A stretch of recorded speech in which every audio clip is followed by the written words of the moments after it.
नमस्कार दोस्तों, हिंदी स्टोरीज में आज आप एक आध्यात्मिक कहानी सुनेंगे। कहानी का नाम है जब हनुमान से हारे शनिदेव।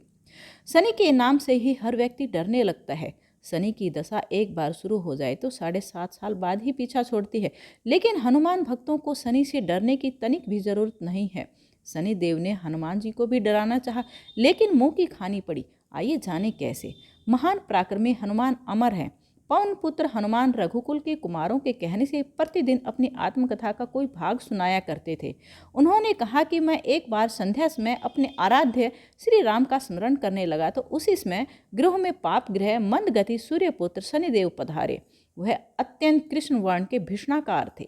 वह अपना सिर प्राय झुकाए रखते हैं।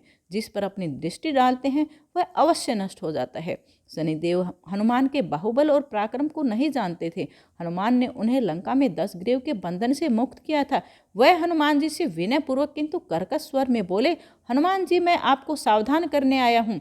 त्रेता की बात दूसरी थी, अब कलयुग प्रारंभ हो गया है। भगवान वासुदेव ने जिस क्षण अपनी अवतार लीला का समापन किया उसी क्षण से पृथ्वी पर कली का प्रभुत्व हो गया। यह कलियुग है। इस युग में आपका शरीर दुर्बल और मेरा बहुत बलिष्ठ हो गया है। अब आप पर मेरी 7.5 की दशा प्रभावी हो गई है। मैं आपके शरीर पर आ रहा हूँ। शनिदेव को इस बात का तनिक भी ज्ञान नहीं था कि रघुनाथ के चरणाश्रितों पर काल का प्रभाव नहीं होता। करुणा निधान जिनके हृदय में एक क्षण को भी आ जाते हैं, काल की कला वहाँ सर्वथा निष्प्रभावी हो जाती है। प्रारब्ध के विधान वहाँ प्रभुत्वहीन हो जाते हैं। सर्वसम्मत परब्रह्म के सेवकों का नियंत्रण, संचालन, पोषण प्रभु ही करते हैं। उनके सेवकों की ओर दृष्टि उठाने का साहस कोई सुर असुर करे तो स्वयं अनिष्ट का भाजन होता है। शनिदेव के अग्रज यमराज भी प्रभु के भक्त की ओर देखने का साहस नहीं कर पाते हैं। हनुमान जी ने शनिदेव को समझाने का प्रयत्न किया, आप कहीं अन्यत्र जाएं। ग्रहों का प्रभाव पृथ्वी के मरणशील प्राणियों पर ही पड़ता है। मुझे अपने आराध्य का स्मरण करने दें। मेरे शरीर में श्री रघुनाथ जी के अतिरिक्त दूसरे किसी को स्थान नहीं मिल सकता। लेकिन शनिदेव को इससे संतोष नहीं मिला। वह बोले, मैं सृष्टिकर्ता के विधान से विवश हूँ। आप पृथ्वी पर रहते हैं, अतः आप मेरे प्रभुत्व क्षेत्र से बाहर नहीं हैं।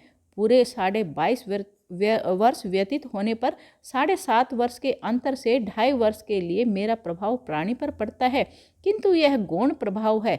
आप पर मेरी 7.5 आज इसी समय से प्रभावी हो रही है।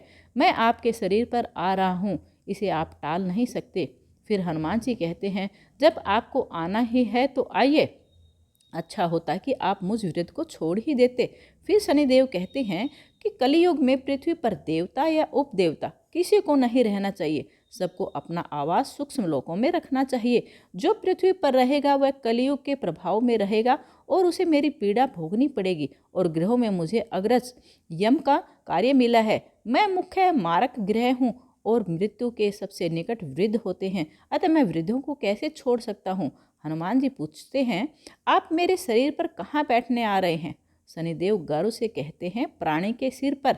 मैं 2.5 वर्ष प्राणी के सिर पर रहकर उसकी बुद्धि को विचलित बनाए रखता हूँ। मध्य के 2.5 वर्ष उसके उदर में स्थित रहकर उसके शरीर को अस्वस्थ बनाता हूँ।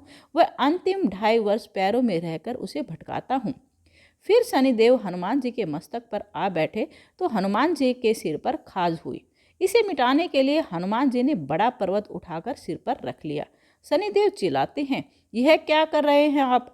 फिर हनुमान जी कहते हैं, जैसे आप सृष्टिकर्ता के विधान से विवश हैं वैसे ही मैं अपने स्वभाव से विवश हूँ।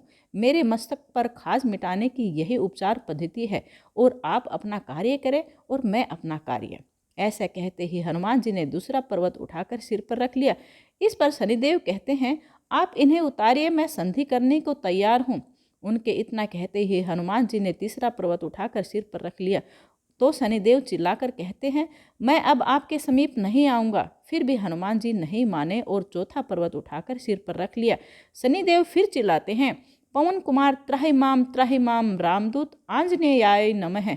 मैं उसको भी पीड़ित नहीं करूँगा जो आपका स्मरण करेगा। मुझे उतर जाने का अवसर दे।